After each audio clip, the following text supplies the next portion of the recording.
Jeudi 24 mai 2018, messieurs, dames, bonsoir et bienvenue à ces 19h45 de la télévision Labari. Le mois béni de Ramadan est un mois différent de tous les autres mois de l'année. Cheikh Ben Salah nous livre la particularité et les bienfaits qui résident dans ces mois. Suivez cet extrait de Ben Salah. Le mois béni de Ramadan, c'est un mois pendant lequel toutes les portes du paradis sont ouvertes et toutes les occasions sont offertes pour y accéder. Toutes les portes de l'enfer sont fermées et tous les moyens nous sont donnés pour en échapper. Les démons sont passés aux chaînes qu'il leur reste pour toujours, Ya Rabbal Alamin. Je l'ai dit tout à l'heure, je le rappelle encore, que pendant le mois béni de Ramadan, tout est auréolé d'un cachet particulier. On a vu que les prières nocturnes sont les meilleures prières nocturnes de l'année. Le jeûne, on les fait les lundis et les jeudis. Le jeûne, on les fait les 13, 14 et 15, de façon surrogatoire et volontaire. Un jour de jeûne surrogatoire ou d'initiative, dans l'intention d'obtenir l'agrément d'Allah, nous éloigne de l'enfer de 70 années. Logiquement, nous rapproche du paradis de 70 années. Retenez-le, qu'Allah fasse miséricorde. 15 jours de jeûne du mois béni de Ramadan, rompus sans raison islamiquement valable, sans raison coraniquement défendable, même si Allah, et c'est possible, nous accorde une dérogation spéciale pour nous maintenir en vie, jusqu'à ce qu'on souffle dans la trompette, et qu'on vit peut-être 4 milliards d'années, je n'en sais rien. En jeûnant, nous ne serions pas capables, selon le Messaïd Allah sallallahu alayhi wa sallam, de rattraper un jour de jeûne du mois béni de Ramadan rompu sans raison valable. Mais Allah, dans sa miséricorde infinie, il est la fontaine de toutes les miséricordes. Quand on revient vers le repentant, eh bien, quand nous sommes sincères, il accepte de se repentir, et quand on fait un jour de jeûne, lui, il sait comment il va procéder, il le remplace quand même, sa miséricorde est infinie. Tout est auréolé d'un cachet particulier pendant le mois béni de Ramadan. Une umrah pendant toute l'année égale à une umrah, mais pendant le mois béni de Ramadan, une umrah accomplie pendant le mois béni de Ramadan équivaut en termes de récompense à un hajj en compagnie du Messaïd d'Allah sallallahu alayhi wa sallam. Pendant le mois béni de Ramadan, tout acte surrogatoire se voit attribuer la récompense d'un acte obligatoire. Même les prières surrogatoires qu'on fait pendant le mois béni de Ramadan, Allah considère que c'est des prières obligatoires. Et chaque acte obligatoire voit sa récompense multipliée par 70. Je sais qu'il y a beaucoup d'autres belles choses par rapport au mois béni de Ramadan, mais par rapport à ce qu'on a dit déjà, je pense bien que les musulmans doivent chausser leurs crampons et bien rester sur le qui-vive afin d'être sûr, la promesse d'Allah est vérité, la balle est dans notre camp maintenant, d'être sûr qu'au sortir de ce mois, selon la promesse d'Allah qui est vérité, que nous soyons propres et purs comme au jour de notre naissance, avec, on l'espère, un ticket supplémentaire d'accès au paradis, porte à Rayyan. Lancement hier après-midi au palais de la présidence de la République de la série de rupture collective initiée par le président de la République Issoufou Mamadou depuis des années. Pour cette première étape, c'est les chefs d'institution, les membres du gouvernement, les députés nationaux et les corps diplomatiques qui ont été à l'honneur. Selon Abdrazak Léo, c'est les images d'Aboubacar Souley. Comme il est de coutume, depuis maintenant plusieurs années, la traditionnelle rupture collective à la présidence de la République rassemble pour cette première de ce Ramadan 2018 les chefs d'institutions, membres du gouvernement, les députés nationaux et autres corps diplomatiques. Au fil des ans, on se rend compte que la vision du président par rapport à ces iftar, à cette tradition d'iftar est d'une importance capitale. C'est un véritable moment de retrouvailles et surtout ça nous permet aussi à chaque fois pour beaucoup d'institutions qui ne se rejoignent pas de se retrouver, et en tant que musulmans c'est l'occasion de se souhaiter un bon mois de Ramadan. Cette initiative de prendre la République au fait donc de donner la rupture des jeunes, et vraiment c'est une très bonne initiative. Nous, ce que nous demandons à Allah le Tout-Puissant, donc de l'accorder le paradis éternel. Donc moi je crois que c'est vraiment salutaire ce que le président a fait. Cette rupture collective, comme vous le constatez depuis bientôt 7 ans, voire 8 ans, est devenue une tradition républicaine. Nous pouvons, à l'occasion de ce regroupement béni, prier Allah, le miséricordieux, pour qu'il bénisse notre pays, qu'il protège notre pays. On est content de voir ces jours-là parce qu'on attendait ça toujours. C'était répétitif d'avance. Le président nous a déjà initié à cette tradition. On n'est que remercier le bon Dieu de nous avoir vu le jour. Cette traditionnelle rupture collective se tiendra tous les jours à partir du mercredi 23 mai 2018 jusqu'au vendredi 1er juin 2018. Après les partenaires techniques et financiers, la Commission électorale nationale indépendante CENI a organisé ce matin à son siège une rencontre avec les partis politiques. Objectif, échanger sur l'état d'avancement du processus électoral. Le compte rendu de cette rencontre avec Ismaël Moumouni et Abdelnasser Seydou. Après les partenaires techniques et financiers, ce fut le tour des partis politiques d'être conviés par la Commission électorale nationale indépendante CENI afin d'échanger sur l'état d'avancement du processus électoral pour la bonne organisation des élections, la CENI. En concertation avec les ministères techniques et partenaires concernés, a décidé d'organiser des audiences foraines pour la délivrance de pièces d'état civil aux Nigériens des deux sexes de 14 ans et plus, ainsi qu'aux mineurs émancipés. De manière générale, l'opération vise à contribuer à l'élaboration d'un fichier électoral biométrique exhaustif, consensuel et crédible, en délivrant des pièces d'état civil au plus grand nombre de citoyens possible. Elle s'inscrit dans la perspective de l'établissement d'un fichier national d'état civil unique aussi. Ces audiences foraines vont être précédées et accompagnées de campagnes massives de communication, de sensibilisation et d'information. Des guides et supports de sensibilisation sont en cours de confection. L'opération consistera à établir gratuitement des jugements déclaratifs par les juges, des actes par les officiers d'état civil et ceux qui en font la demande au cours des audiences foraines.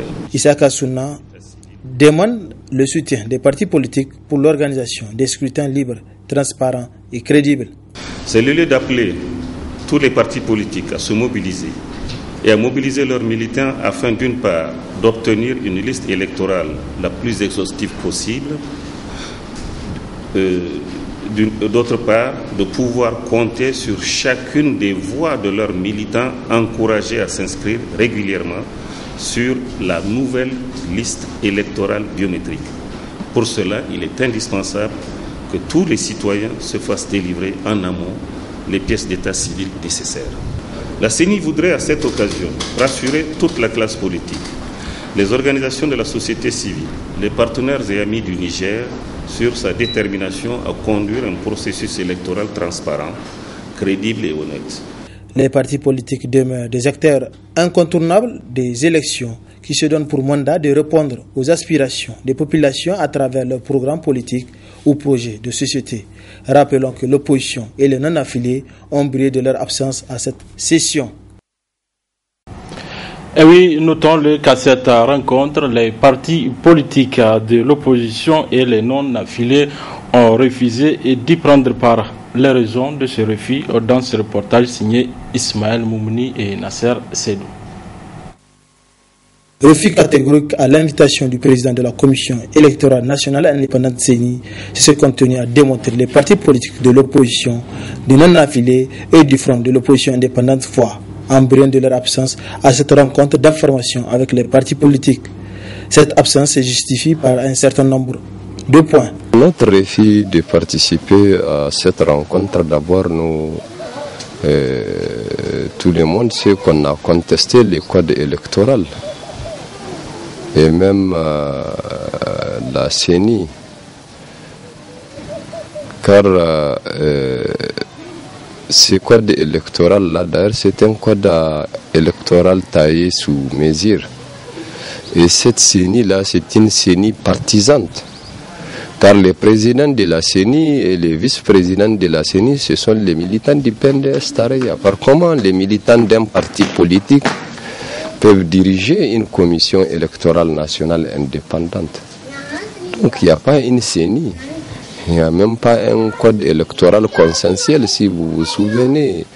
Et l'APR de Seyni Omar, les MPN Kishin Kassa d'Ibrahim Yakuba, les PJD Hakika de Maman Hamissou et même les RSD Gaskia, ce sont les partis membres de la majorité. Même eux, ils ne sont pas d'accord avec de la manière où on a mis en place cette CENI et même le code électoral et la composition même de la CENI. Pour qu'ils puissent revenir à la table, les autorités doivent créer un cadre de dialogue clair, sincère, entre tous les acteurs concernés, comme l'explique le porte-parole du forum. Faire un dialogue inclusif dans lequel il y aura les partis membres de la majorité, les partis non affiliés, les partis de l'opposition, la société civile, les syndicats, tous les acteurs, pour régler tous nos problèmes. Ils ne veulent pas organiser des élections avec un fichier biométrique. Ils préfèrent organiser les mêmes élections là où ils vont partir voler, braquer les urnes. Mais moi, je pense qu'on a intérêt, Issoufou a intérêt qu'on s'assoie sur la même table pour régler nos problèmes. Des scrutins crédibles, libres, transparents et honnêtes et gage de stabilité politique et de développement pour un pays. Et cela ne pourrait être possible que si tous les acteurs concernés s'y mettent afin de faire sortir le Niger de la tourmente dans laquelle les politiciens l'ont plongé.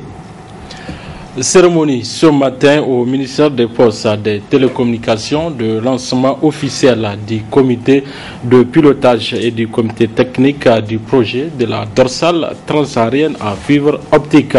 C'est Issifou Idrissa, directeur du cabinet du ministère, qui a présidé la dite cérémonie. Le compte rendu de la rédaction Labari. À cette cérémonie, deux comités se sont vus installer, le comité de pilotage et le comité technique du projet de la dorsale transsaharienne à fibre optique d'un coût global de plus de 30 milliards de nos francs et facilitera l'accès des populations, des administrations et des entreprises à des services de télécommunications de qualité, fiables et à moindre coût. Le projet de la dorsale transsaharienne à fibre optique est en parfaite cohérence avec la politique sectorielle de télécommunications TIC et le plan de développement économique et social PDS 2017-2021, cher au président de la République, chef de l'État, son Excellence M. Issoufou Mahamadou, et au Premier ministre chef du gouvernement, son Excellence M. Brigitte Rafini.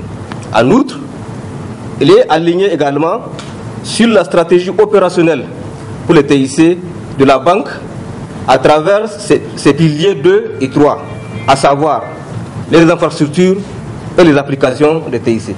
Du point de vue opérationnel, le projet de la dorsale transsaharienne à fibre optique s'inscrit dans le prolongement naturel de la route transsaharienne. Son objectif global est de contribuer à la diversification de l'économie en favorisant l'émergence d'une économie numérique au Niger à travers le désenclavement numérique. Des comités placés sous l'autorité du ministère des Postes et auront comme mission arrêter les orientations stratégiques pour la mise en œuvre, le suivi et l'évaluation des composantes du projet, examiner et approuver les programmes du travail du projet ainsi que les budgets y afférents, formuler les adaptations techniques au programme annuel de travail de l'unité de coordination, suivre l'état d'avancement du projet sur la base des rapports d'activité, évaluer périodiquement la mise en œuvre des composantes du projet et procéder aux ajustements nécessaires, commanditer les missions de revue du projet, approuver les aides mémoires, les revues et assurer le suivi des recommandations, y compris les décisions de réaffectation des ressources entre les composantes. Et enfin, fournir toute contribution utile pour l'atteinte des objectifs du projet. En ce qui concerne le comité technique, il assure, entre autres, les fonctions suivantes: appuyer l'unité de coordination dans l'élaboration des termes de référence, les spécifications techniques et les cahiers de charges relatifs à la mise en place des infrastructures. Appuyer l'unité de coordination dans l'évaluation des offres et propositions soumises dans le cadre des acquisitions du projet.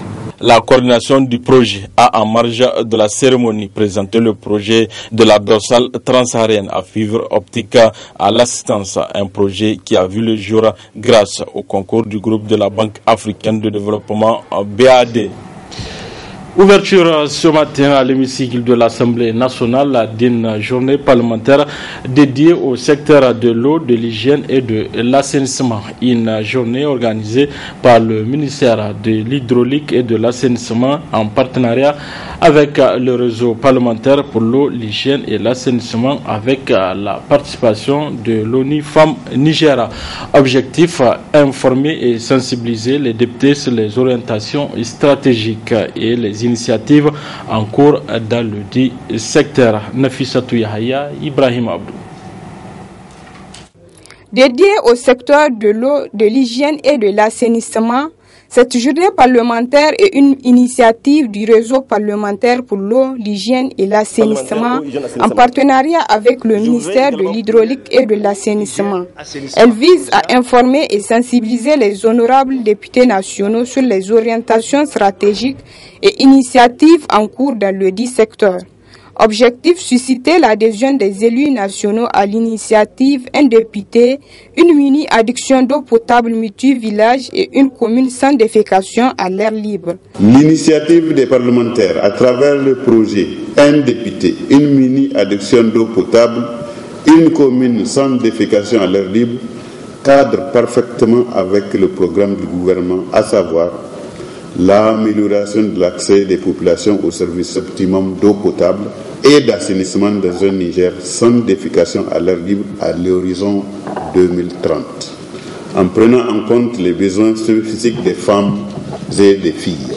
Pour répondre à cette situation non réjouissante, le gouvernement a adopté le 9 mai 2017 le programme sectoriel eau, hygiène, assainissement, PROSEA, pour la période 2016-2030 en vue de l'atteinte de l'objectif de développement durable numéro 6, à savoir l'accès universel aux services d'eau potable et d'assainissement.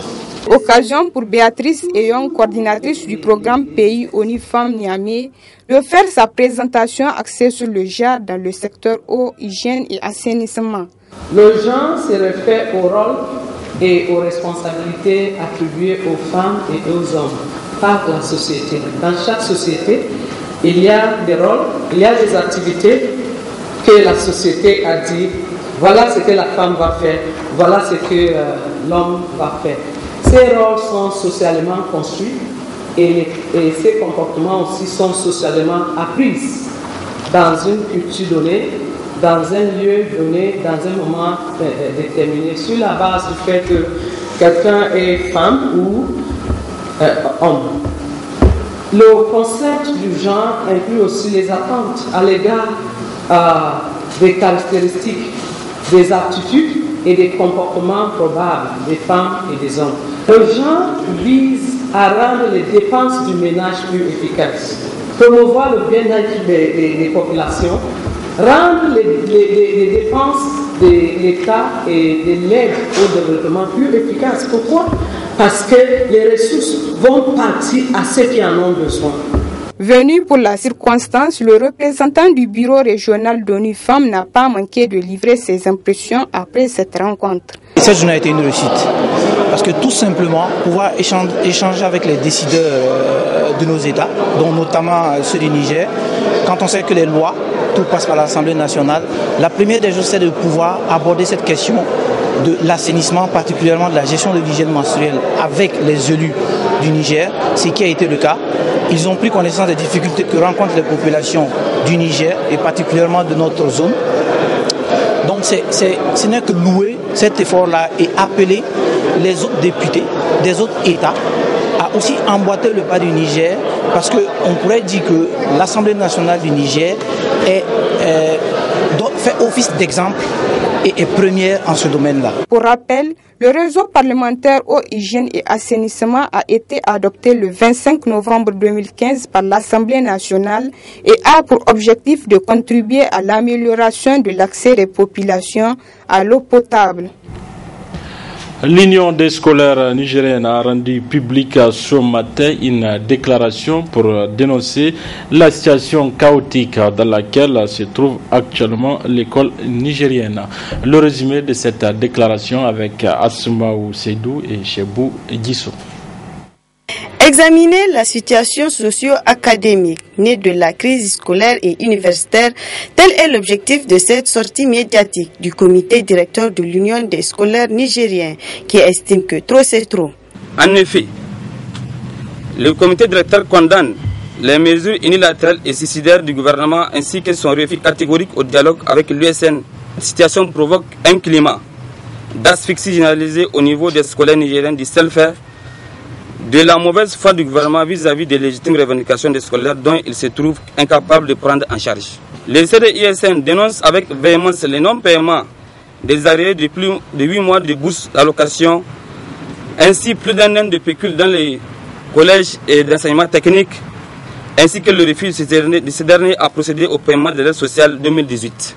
Sinon, comment comprendre les tentatives cyniques en cours à vouloir inciter des critères d'âge, 24 ans pour l'aide sociale et d'autres mesures plus drastiques pour l'attribution et le paiement de la bourse, pour masquer son incapacité à répondre aux besoins fondamentaux des scolaires nigériens. Fustige l'attitude peu orthodoxe et paradoxale du gouvernement relativement à l'ouverture des négociations malgré la bonne foi de l'USN, manifeste et affichée à travers la suspension temporaire du mot d'ordre illimité. L'Union des scolaires nigériens a largement accordé le bénéfice du doute au gouvernement à la suite des approches multiples provenant des personnalités importantes, crédibles et indépendantes du gouvernement, ainsi que d'autres partenaires extérieurs intervenant dans le domaine de l'éducation pour la recherche d'une solution durable à cette crise scolaire et universitaire qui n'a que tant duré. En dépit de tout ce qui précède, le comité directeur de l'Union des scolaires nigériens exige du gouvernement la libération immédiate de tous les camarades injustement incarcérés dans les prisons, malgré ces moments de soudure, et condamne les conditions inhumaines de leur détention dans les différentes prisons. Le comité directeur de l'Union des scolaires nigériens exige la reprogrammation dans un bref délai de toutes les activités académiques dans un examen TD, TP cours, dites considérés comme faits dans toutes les universités et les établissements. L'ouverture immédiate et sans condition de négociation franche avec l'ISN et ses sections autour de la plateforme revendicative issue du conseil syndical de Maradi tenu le 6 mai dernier en vue de trouver un dénouement erré à la crise scolaire et universitaire qu'il a lui-même créé et entretenu malgré la bonne foi des scolaires et les démarches entreprises pour une solution durable et définitive. Enfin, l'USN prend le gouvernement, seul et unique responsable de tout ce qui adviendra quant à la situation inquiétante dans laquelle se trouve l'école nigérienne et demande à ses militants de rester soudés, unis et mobilisés pour arracher leurs droits, comme quoi seule la lutte paye. Voilà, messieurs, dames, c'est tout pour ces 19h45 de la télévision Labari. Merci à vous de l'avoir suivi. Au revoir.